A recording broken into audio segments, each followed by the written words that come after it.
Meet Bear, a 12-year-old Russian blue. He walks, meows, eats, and plays like a normal cat. He looks like a normal cat. But Bear has type 2 diabetes, a common feline disease that affects approximately 800,000 cats in the U.S.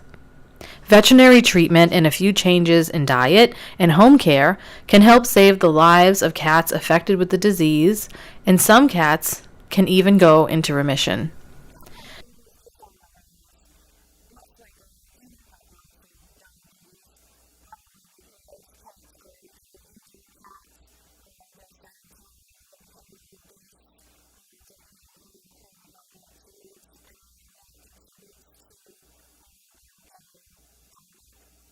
Symptoms can vary from cat to cat, but often include drinking extra water, increased urination, and an increase in hunger.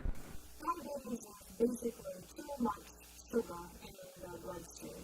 And what happens when insulin, the hormone that tells the blood sugar to go into the cells, is either decreased or the cells don't listen to the insulin.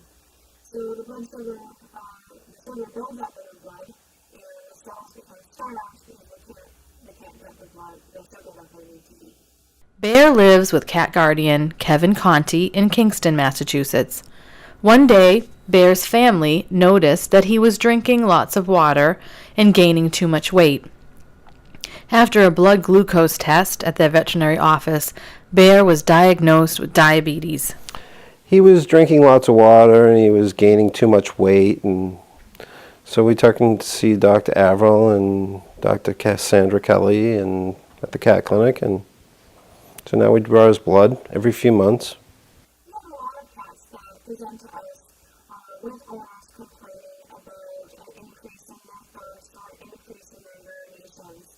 Sometimes a cat has gotten so bad that the cat is not always using their litter box. They have to urinate so often that they've chosen maybe a second spot other than their litter box, and then the owner comes in complaining that the cat is no longer using their litter box consistently. Sometimes we'll just see a general weight loss or a lethargy, but sometimes we'll catch it just on routine blood work. We'll have a cat that comes in for his annual exam, and we'll take a look at some routine blood work, and we'll notice that they have a higher than normal blood sugar. Treating diabetic cats consists of 3 main home care changes: special diet, giving insulin, and home monitoring. The first and easiest change Kitty will notice is in their daily diet. Changing the cat's regular kibble for a delicious, low-carb, high-protein alternative will rest the pancreas, as it will have less sugar to deal with. The best results occur when cats eat canned food. These cats have a higher rate of remission from diabetes.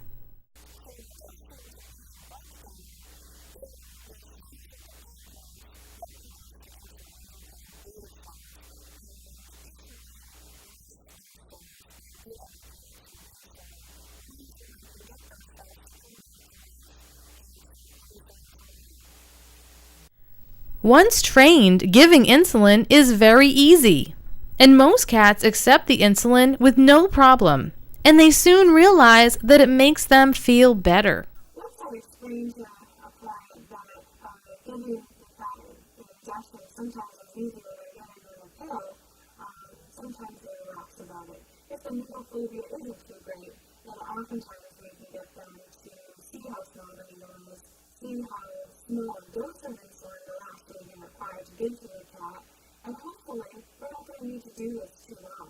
Sometimes we can do this for a couple of months, get the cat into remission, then no longer in need of insulin. So if we can catch the diabetes early, we notice that they have a sign or symptom, or we're catching it on routine blood work, and we can make the changes in the diet, get them on a very high protein food, a very low carbohydrate diet, and start the insulin. It starts the process of resting the pancreas, and oftentimes the pancreas will come back and start to produce insulin again for the cat.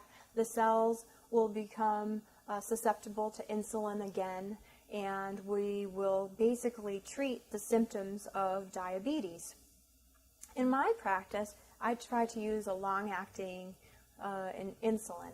In cats, one of the hardest parts of insulins are they tend to go through them very quickly. So instead of them lasting 12 hours, they only last 4 or 6 hours, which makes it hard to rest the pancreas. What we want to do is give the body insulin all day long so the pancreas doesn't have to do anything for the whole day. So in my practice, if I can get the owner to make the change to the higher protein food and start the insulin, a lot of times we'll increase insulin as we get to the right dose over maybe a month or two. And then oftentimes we'll start to quickly decrease the insulin. We'll almost be getting too much insulin, and so the cat will need a decreased dose over a couple of months. So usually within 6 months, if we catch it early, if the owners are compliant, and if it's the right cat, we can get the insulin needs under control, and we get them off insulin and manage them with diet alone. According to Dr. Plotnick from Manhattan Cats Cat Hospital, the future for cats with diabetes looks promising. Diabetic cat food, new types of insulin, home monitoring devices make managing diabetes in cats easier for owners and help diabetic cats live long lives. Say hi to the people out there. Tell me you're going to live a long time because we take care of you. He likes sitting in the sun, hanging out with his brothers and sisters, and staying warm. I think that the process of being treated for diabetes is not that hard. Many cats don't even notice that the owner is giving them an injection. Specifically, if the owner is giving an injection while they're feeding them some baby food. Many cats enjoy that new diet of a higher protein diet that can feed as opposed to their dry food.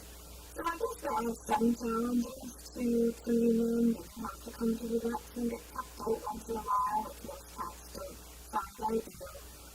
Also, some cats really enjoy their dry food diet. I'm not sure why, but they get really used to it, and they don't want to switch over to canned food, and that makes it a little bit harder probably for them.